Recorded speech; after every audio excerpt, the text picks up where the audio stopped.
حضرات گرامی وقار، آج دل کی کچھ بات دل سے سننے کے قابل ہے۔ یہ دل حقیقت میں تمام آفات، تمام بلیات سے محفوظ ہوتا ہے، لیکن حواس خمسہ ظاہرہ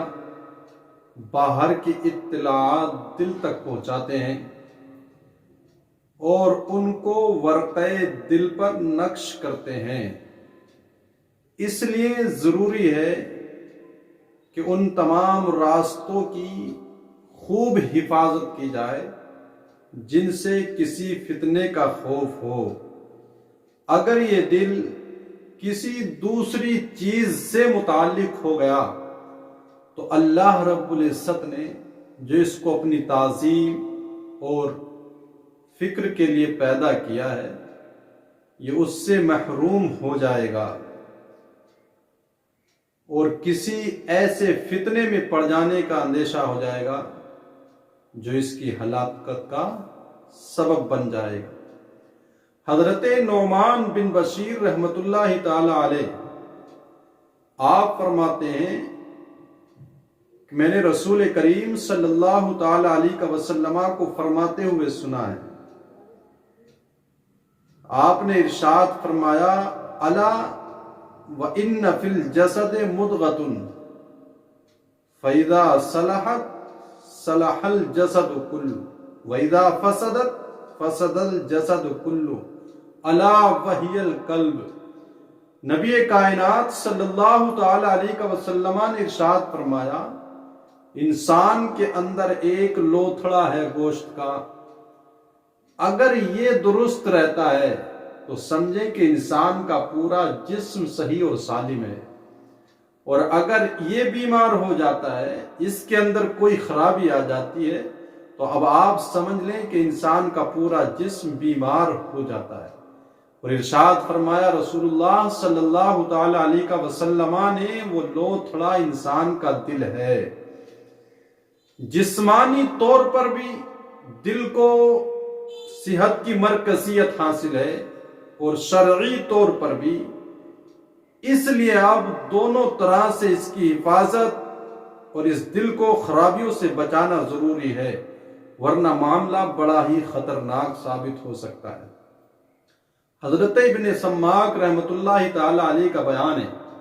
آپ ارشاد فرماتے ہیں کہ ایک عورت جو دیہات میں رہا کرتی تھی، میں نے اس عورت کو کہتے ہوئے سنا ہے، اگر مومنوں کے دل اپنی فکر کے ساتھ آخرت کے جو مخفی پوشیدہ انعامات ہیں، اگر ان انعامات کا مطالعہ کر لے مومن کا دل، تو اس عورت نے کہا پھر دنیا کا عیش اس کے لیے حرام ہو جائے، دنیا کی ساری چیزوں کا مزہ اس مومن کے لیے بد مزہ ہو جائے گا اگر وہ آخرت میں ملنے والے انعامات پر غور و فکر کر لے۔ اس لیے جو دل دنیا کی محبت کا قیدی بن جاتا ہے، پھر آخرت کے پوشیدہ انعامات کی وہ سیر نہیں کر سکتا ہے۔ اب آپ یہ سمجھیں کہ ہم آئے دن وعظ و نصیحت کی باتیں علماء کی زبانی سنتے بھی رہتے ہیں، لیکن پھر بھی اگلے دن ہم وہیں پر کھڑے کے کھڑے دکھائی دیتے ہیں۔ جہاں کل تھے، کوئی کسی طرح کی تبدیلی، کوئی چینجنگ ہمارے اندر نہیں دکھائی دیتی۔ آخر دل اتنا مردہ کیوں ہو گیا؟ اس پر اچھی بات کوئی اثر کرتی کیوں نہیں ہے؟ تو آؤ میں آپ کو بتاؤں، حدیث رسول صلی اللہ تعالی علیہ وسلم ہے، نبی کائنات صلی اللہ تعالی علیہ وسلم نے ارشاد فرمایا، جب مومن کوئی گناہ کرتا ہے تو اس گناہ کی نحوست کی وجہ سے اس کے دل کے اوپر ایک سیاہ نقطہ بن جاتا ہے، جس کی وجہ سے اچھائی اس کے دل پر اثر نہیں کرتی۔ اب اگر اس گناہ کے بعد یہ اس گناہ سے توبہ کر لیتا ہے، استغفار کرتا ہے، گناہ سے باز آ جاتا ہے، تو وہ سیاہی، وہ نقطہ جو ہے تو ہٹ جاتا ہے ان نیک اعمال کی وجہ سے، لیکن پھر وہی گناہ کر لیتا ہے، پھر اسی طرح کی زندگی گزارنے لگتا ہے، گناہوں بھری زندگی میں یہ اپنی سانسیں لینے لگتا ہے، تو فرمایا یہاں تک کہ اس گناہوں کی وجہ سے اس کے پورے دل پر وہ سیاہی پھیل جاتی ہے، پھر اس کے دل پر اچھائی کا اثر نہیں ہو پاتا ہے۔ یہی وہ برائی، یہی وہ سیاہ نقطہ ہے جس کا ذکر قرآن میں رب نے فرمایا کلا بل رانا علی قلوبہم ما کانوا یکسبون، ان کے دلوں پر زنگ لگ گیا ہے۔ جس طرح لوہے کو زنگ لگتا ہے اسی طرح سے دل کو بھی زنگ لگتا ہے، لیکن لوہے کے زنگ کو دور کرنے کے بہت سے کیمیکل دنیا میں موجود ہیں۔ اب دل پر کون سا کیمیکل اثر کرے گا کہ دل کا زنگ دور ہو جائے؟ تو آؤ میں آپ کو بتاؤں، نبی کائنات صلی اللہ تعالی علیہ وسلم ارشاد فرماتے ہیں لوہے کی طرح مومنوں کے دل بھی، انسانوں کے دل بھی زنگ آلود ہوتے ہیں۔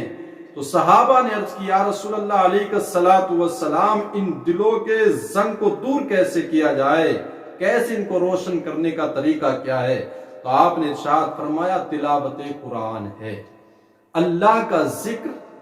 مومن کے دل کو روشنی بخشتا ہے، جلا بخشتا ہے۔ اب ہم سمجھیں اور سوچیں، ہر ایک انسان اپنے دل کے اندر جھانک کر کے دیکھے کہ میں کس جگہ پر کھڑا ہوں، کتنا اللہ کا ذکر کرتا ہوں، کتنے گناہ میرے دامن میں ہیں، پھر کوئی نیک عمل میرے اوپر اثر کیوں نہیں کرتا ہے، گناہ مجھ سے دور کیوں نہیں ہوتے؟ تو ہمارے دل پر جو سیاہی ہے اس کو دور کرنا ہوگا، جو گناہوں کی جس طرح سے جسم بیماری کی وجہ سے، تکلیفوں کی وجہ سے بیمار ہو جاتا ہے، اسی طرح سے گناہوں کی وجہ سے یہ دل بھی بیمار پڑ جاتا ہے۔ اچھا، جسمانی بیماری کے اندر جب تک وہ بیماری رہتی ہے تو کھانے کی لذت بھی میسر نہیں آتی، کھانے میں کوئی لذیذ پن ہمیں محسوس نہیں ہوتا ہے۔ اسی طرح سے جب تک دل کے اوپر گناہوں کا زنگ رہے گا، گناہوں کی بیماری میں دل بھرا رہے گا، اس وقت تک جو ہے تو پھر ہمیں عبادت میں بھی لطف اور مزہ نہیں آ سکتا۔ ہاں، ایسا ضرور ہے کہ انسان بیمار ہونے کے باوجود بھی پہلی خوراک میں اگر اثر نہیں کرتی ہے، بیماری نہیں جاتی ہے، دوسری خوراک کھاتا ہے، مسلسل دوائی کا استعمال کرتا رہتا ہے، یہاں تک کہ اس بیماری میں کھانے میں اس کو لذت نہیں آتی، لیکن اس کے باوجود بھی اس کا علاج کرتا رہتا ہے۔ تو اب ایک وقت کی نماز پڑھ کے آپ پیچھے نہ ہٹ جائیں کہ کچھ تبدیلی تو دکھائی نہیں دیتی ہے۔ دھیرے دھیرے آپ نیک اعمال کرتے رہیں، نمازوں کی پابندی کرتے رہیں، ایک دن انشاءاللہ ایسا آئے گا کہ دھیرے دھیرے جب نیک اعمال کی وجہ سے گناہوں کا میل دل سے دور ہو جائے گا تو پھر عبادت کا لطف دل کے اندر اترنے لگے اور مومن اپنے آپ کو ہلکا پائے گا، ایک عجیب سی کیفیت دل کے اندر پیدا ہو جائے گی۔ اس لیے ہر ایک اپنے دل میں اندر جھانک کر کے دیکھے، دل سب کے پاس ہے اور سینے میں دل ہے تو پھر اس کے اندر کوئی نہ کوئی دلبر بھی ضرور ہوگا۔ ایسا ہو ہی نہیں سکتا کہ سینے میں دل ہو اور اس میں کوئی دلبر نہ ہو۔ اقبال نے کہا نا، غم اگرچہ جا گسل ہے مگر کیا بچے کہ دل ہے، غم عشق اگر نہ ہوتا غم روزگار ہوتا۔ جب سینے میں دل ہے تو کوئی نہ کوئی دلبر بھی ضرور ہوگا۔ اب میرے اور آپ کے اوپر منحصر ہے کہ کس کو اپنا دلبر بنا کر کے میں نے اپنے دل کے اندر رکھنا ہے۔ جس دل کے اندر خوف خدا ہو، خشیت الہی ہو، اللہ اور اس کے رسول کی محبت ہو، پھر اللہ دنیا کی ہر شے کی محبت کو اس کے اوپر حرام کر دیتا ہے۔ لیکن ہمارے دل کے اوپر دنیا کی محبت غالب آ گئی، جس کی وجہ سے اللہ اور رسول کی تعلیمات ہمارے دل پہ اثر نہیں کرتی۔